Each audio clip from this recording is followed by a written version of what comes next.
ये स्टूडेंट्स, आज मैं आपको बताने जा रही हूँ डाल्टन्स एटॉमिक थ्योरी के बारे में। डाल्टन पहले साइंटिस्ट थे जिन्होंने एटम से रिलेटेड कोई थ्योरी दी। Clear students? तो क्या है आज का टॉपिक हमारा? Dalton's atomic theory. तो डाल्टन ने जो है इस थ्योरी को प्रपोज किया था 1808 में। John Dalton in 1808 put forward a theory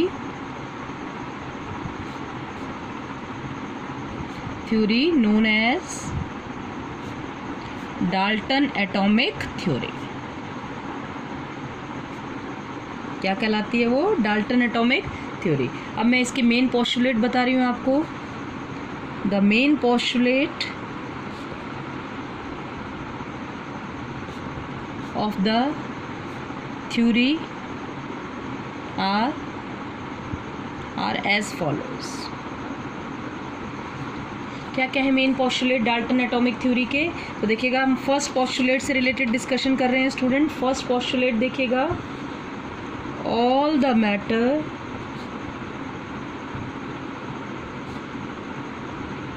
made up of tiny particle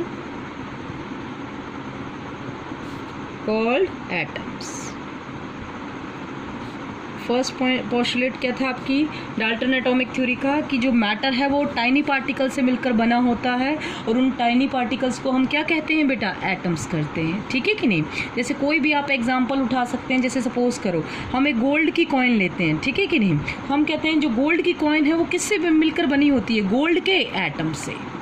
ठीक है कि नहीं? आप कॉपर की कॉइन ले रहे हैं, कॉपर कॉइल लेके चल रहे हैं, तो कॉपर कॉइल है, उसमें किसके एटम पाए जाते हैं? आपके कॉपर एटम पाए जाते हैं।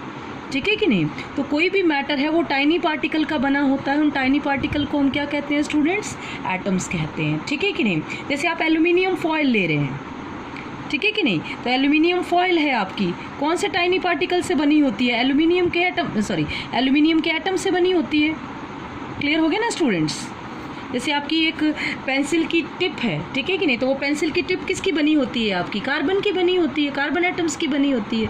ठीक है कि नहीं? तो मैटर जो है वो मेडअप होता है टाइनी पार्टिकल का, और उन टाइनी पार्टिकल को हम क्या कहते हैं बेटा? एटम्स। ठीक है।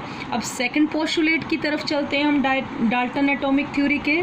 सेकंड पोस्टुलेट कहता है डाल्टन एटॉमिक थ्योरी का, atoms are indivisible particle which cannot be created or destroyed in a chemical reaction। Clear बेटा? देखो, atoms are indivisible particle. Indivisible particle का मतलब एटम जो है वो सबसे, अगर कोई सबसे छोटा पार्टिकल कहा जाए, ठीक है कि नहीं, जिससे छोटा और कुछ नहीं हो सकता, तो वो एटम आपका, वो पार्टिकल आपका क्या होता है बेटा? एटम होता है। ठीक है ना? जो सबसे छोटा पार्टिकल जो होता है वो आपका क्या होता है बेटा? एटम होता है। ठीक है कि नहीं? उससे छोटा हम कोई भी जो है पार्टिकल है उसको हम बना नहीं सकते हैं। सबसे छोटा पार्टिकल आपका क्या कहलाता है? एटम कहलाता है। ठीक है कि नहीं? और हम बोलते हैं कि एटम को ना तो हम क्रिएट कर सकते हैं और ना ही डिस्ट्रॉय कर सकते हैं एक केमिकल रिएक्शन के अंदर। ठीक है कि नहीं? एक्चुअल में एटम्स का क्या होता है? सिर्फ कोई भी केमिकल रिएक्शन होती है उसमें सिर्फ एटम्स का होता है रीअरेंजमेंट। क्या होता है बेटा? एटम्स का रीअरेंजमेंट। एटम को ना तो हम क्रिएट करते हैं और ना ही हम एटम को क्या करते हैं? डिस्ट्रॉय करते हैं। ठीक है कि नहीं? जैसे आपको एग्जांपल ले लो, हम कहते हैं कि 2 मॉलिक्यूल हैं आपके। जैसे सपोज करो 2 मॉलिक्यूल आपके किसके? हाइड्रोजन के। 2 मॉलिक्यूल आपके किसके? हाइड्रोजन के। 1 मॉलिक्यूल ऑक्सीजन के साथ कंबाइन करते हैं। 1 मॉलिक्यूल किसके साथ कंबाइन करते हैं? ऑक्सीजन के साथ, और बनाते हैं क्या? आपका वाटर। Clear student? तो क्या होता है आपका? वाटर के अंदर सिर्फ हाइड्रोजन और ऑक्सीजन एटम का होता है रीअरेंजमेंट, और क्या फॉर्म होता है आपका? H2O। क्लियर हो गया ना? एटम्स का क्या होता है? रीअरेंजमेंट, और फॉर्म होता है H2O। लेकिन ऐसा नहीं है कि ये डिस्ट्रॉय होके H2O में हाइड्रोजन और ऑक्सीजन के अलावा कोई थर्ड एटम आ जाएगा आपका। ठीक है कि नहीं? रहेंगे वो क्या? हाइड्रोजन और atom means can not be created और डिस्ट्रॉयड। क्लियर हो गया ना स्टूडेंट्स? तो ये आपका सेकंड पोस्टुलेट हो गया किसका? डाल्टन एटॉमिक थ्योरी का। अब हम थर्ड पोस्टुलेट की तरफ बढ़ते हैं डाल्टन एटॉमिक थ्योरी के। थर्ड पोस्टुलेट क्या कहता है? Atom of an element are identical in size, mass and chemical properties. ठीक है, एक एटम के जो एलिमेंट हैं वो क्या होते हैं? एक ही एलिमेंट के जो एटम्स हैं बेटा वो आइडेंटिकल होते हैं किस में? साइज में, मास में और केमिकल प्रॉपर्टीज़ में। जैसे आपने सपोज कीजिएगा 2 ऑक्सीजन के एटम लिए हैं, ठीक है कि नहीं? दोनों एटम आपके किसके हैं? ऑक्सीजन के। तो ये दोनों एटम जो होंगे ऑक्सीजन के बेटा, इनका साइज भी सेम होगा, ठीक है कि नहीं? आप इनका वेट करोगे तो दोनों ऑक्सीजन एटम को दोनों साइड रख दो बैलेंस के, तो दोनों का मास भी क्या होगा आपका? सेम होगा, ठीक है कि नहीं? और जो केमिकल रिएक्शन में टेक पार्ट करने की टेंडेंसी है वो इन दोनों ऑक्सीजन एटम की क्या होगी? सेम होगी, ठीक है? तो एक एलिमेंट के जितने भी एटम्स हैं, ठीक है कि नहीं, उन सब की उनकी जो प्रॉपर्टीज़ हैं वो क्या होती हैं? सेम। मतलब उनका साइज सेम, मास सेम और उनकी केमिकल प्रॉपर्टीज़ भी क्या होती हैं बेटा? सेम होती हैं। क्लियर हो गया कि नहीं? अब जरा हम फोर्थ पोस्टुलेट के बारे में बता रही हूँ मैं आपको। अब जरा इसका फोर्थ पोस्टुलेट देख लीजिएगा बेटा, क्या है इसका फोर्थ पोस्टुलेट? फोर्थ पोस्टुलेट है atom of different element, atom of different element have different size, masses and chemical properties। Clear student? अगर एक ही एलिमेंट के एटम हैं तो उनकी हर चीज़ सेम होगी, उनका साइज भी सेम, मास भी सेम, केमिकल रिएक्शन में टेक पार्ट करने की टेंडेंसी भी क्या होगी? सेम। हाँ, अगर हम एटम लेते हैं डिफरेंट एलिमेंट के, ठीक है कि नहीं बेटा? एटम लेते हैं किसके? डिफरेंट एलिमेंट के, तो उनका साइज भी डिफरेंट, मास भी डिफरेंट, उनकी केमिकल प्रॉपर्टीज़ भी क्या होती हैं बेटा? डिफरेंट होती हैं। जैसे सपोज कीजिएगा एक आपने ऑक्सीजन ले लिया और दूसरा आपने एटम कौन सा ले लिया बेटा? नाइट्रोजन ले लिया। एक ऑक्सीजन और दूसरा नाइट्रोजन, ठीक है कि नहीं? तो अगर आप इनका साइज़ चेक करेंगे तो आप ऑब्जर्व करेंगे कि ऑक्सीजन का साइज़ जो है वो आपका नाइट्रोजन से क्या होता है? बड़ा होता है, ठीक है कि नहीं?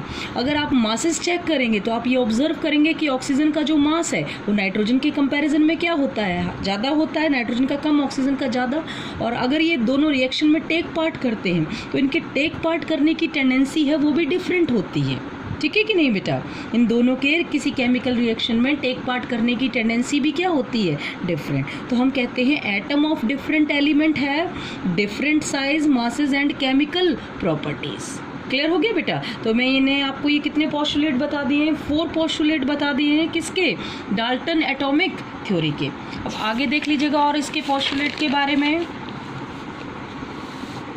नेक्स्ट पोस्टुलेट है आपका 5th पोस्टुलेट, देख लीजिएगा बेटा। एटम कंबाइन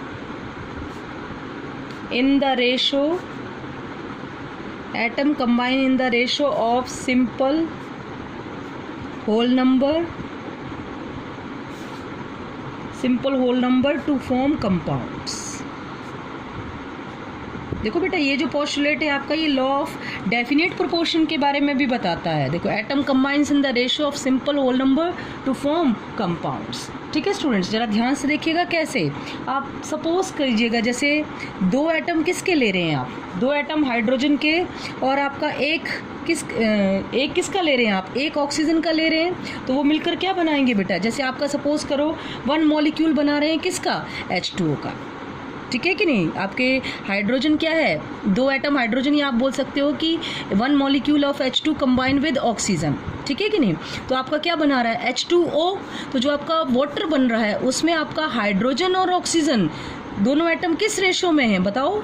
ये हाइड्रोजन आपके 2 एटम्स हैं और ऑक्सीजन आपका कितना है? 1। तो दोनों atom, number of hydrogen atom हमेशा 2 रहेंगे और नंबर ऑफ ऑक्सीजन एटम कितना रहेगा? 1।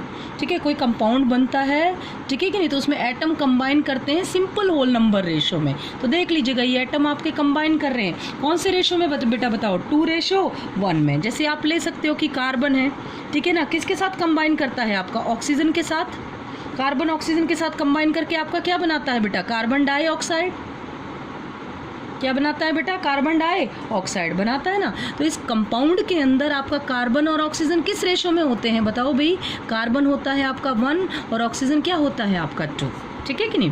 कार्बन ऑक्सीजन से कंबाइन करके जैसे कार्बन डाइऑक्साइड बना रहा है तो हम कहेंगे एटम कंबाइन करते हैं कैस में? सिंपल होल नंबर रेशो में टू फॉर्म कंपाउंड। तो देखो सिंपल होल नंबर रेशो में कंबाइन किए और कंपाउंड बनाया। जैसे H और Cl है, हाइड्रोजन और क्लोरीन मिलकर सपोज करो क्या बना रहे हैं आपके? HCl बना रहे हैं, ठीक है कि नहीं? तो HCl के अंदर आपका हाइड्रोजन और क्लोरीन किस रेशो में कंबाइन कर रहे हैं? 1:1 में, that is simple whole number ratio. Clear हो गया स्टूडेंट? जैसे आपका ओजोन का एक मॉलिक्यूल ले लो, ठीक है कि नहीं? तो ओजोन का जो एक मॉलिक्यूल होता है उसके अंदर कितने ऑक्सीजन एटम होते हैं बेटा? 3 ऑक्सीजन के एटम होते हैं, ठीक है कि नहीं? तो उसमें क्या रहता है आपका? 3:0। क्लियर हो गया कि नहीं? तो एटम कंबाइन करते हैं in the ratio of simple whole number to form compound. तो ये आपका हो गया 5th postulate of Dalton atomic theory. अब हम बढ़ते हैं 6th पोस्टुलेट की तरफ। क्या है आपका 6th पोस्टुलेट बेटा? The relative number and kind of atoms are always constant in a given compound.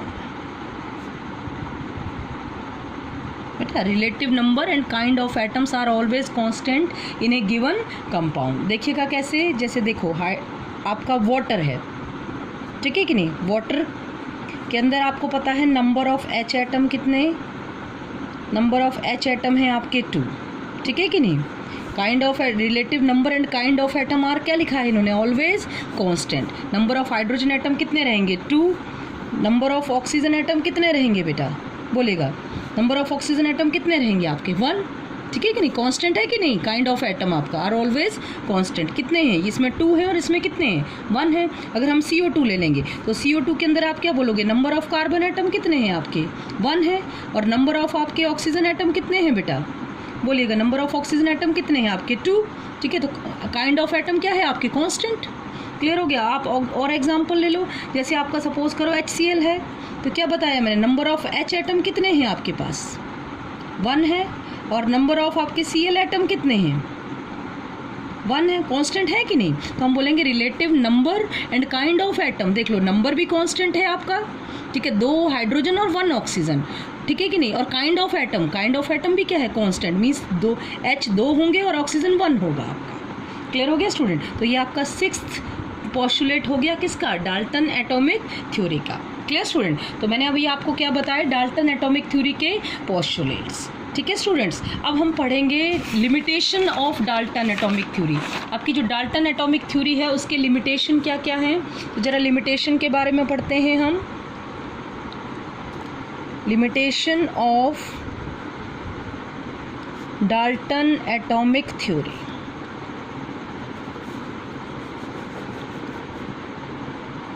क्या लिमिटेशन है आपके डाल्टन एटॉमिक थ्योरी के? ध्यान से सुनिएगा बेटा। मैंने आपको लॉज ऑफ केमिकल कॉम्बिनेशन सारे पढ़ा दिए हैं। सबसे पहले मैंने आपको बताया था लॉ ऑफ कंजर्वेशन ऑफ मास, फिर उसके बाद मैंने आपको बताया था law of definite proportion, multiple proportion, reciprocal proportion, ठीक है बेटा? क्लियर हुआ आपको मैंने कौन कौन से लॉ बताए? लॉ ऑफ क्या है आपका? फर्स्ट क्या था? Conservation of mass first. दूसरा law of definite proportion. Third law of multiple proportion.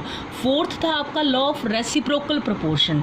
जो आपकी डाल्टन एटॉमिक थ्योरी है ये इन सारे आपके लॉज को कवर करती है, इन सारे लॉज से रिलेटेड एक्सप्लेनेशन देती है। Clear student? लेकिन मैंने आपको लास्ट में एक लॉ बताया था, गे-लुसेक लॉ ऑफ कंबाइनिंग वॉल्यूम, ठीक है? बाकी सारे लॉ आपके मासेस से रिलेटेड थे और उनसे रिलेटेड डाल्टन एटॉमिक थ्योरी में अभी आपने पोस्टुलेट पढ़े हैं, दिया हुआ है। Clear student? लेकिन वॉल्यूम से रिलेटेड डाल्टन एटॉमिक थ्योरी में कोई भी एक्सप्लेनेशन नहीं दिया गया है। किससे रिलेटेड? वॉल्यूम से रिलेटेड, ठीक है? तो पहला लिमिटेशन हो जाता है डाल्टन एटॉमिक थ्योरी का, क्या होता है? It could not explain Gay-Lussac law of combining volume. Gay-Lussac's law of combining volume.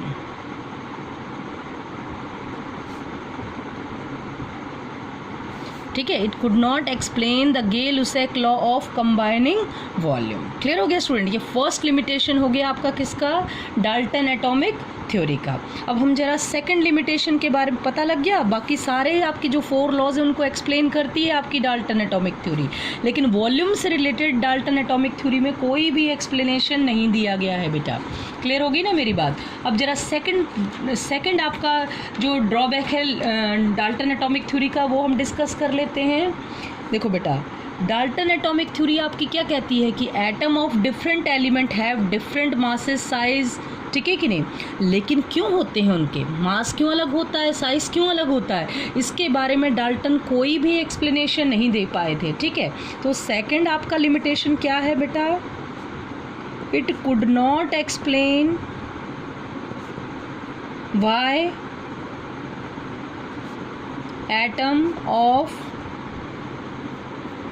different element have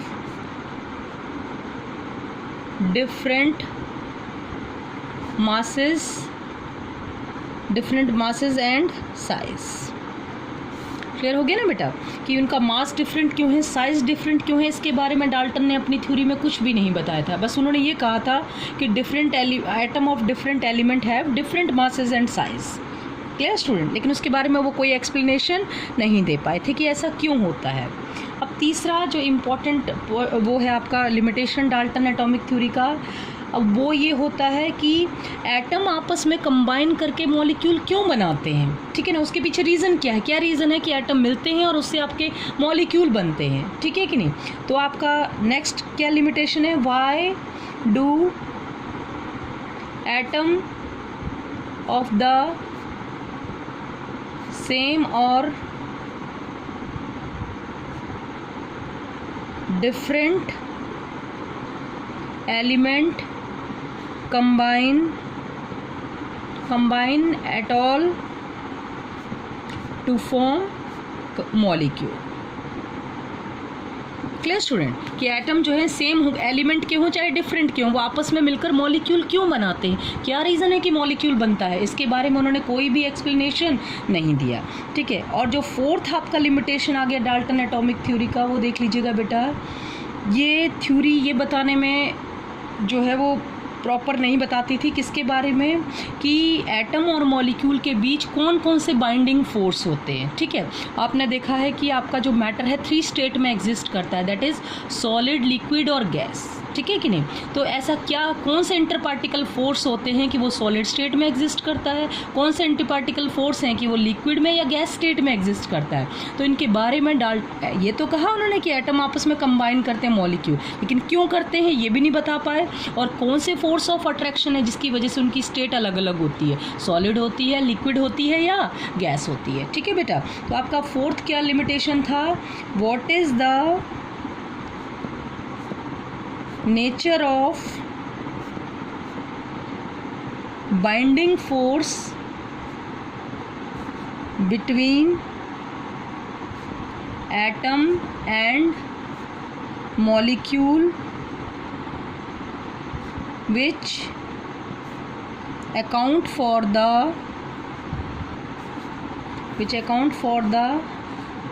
the existence of matter in 3 state, that is solid, liquid and gas।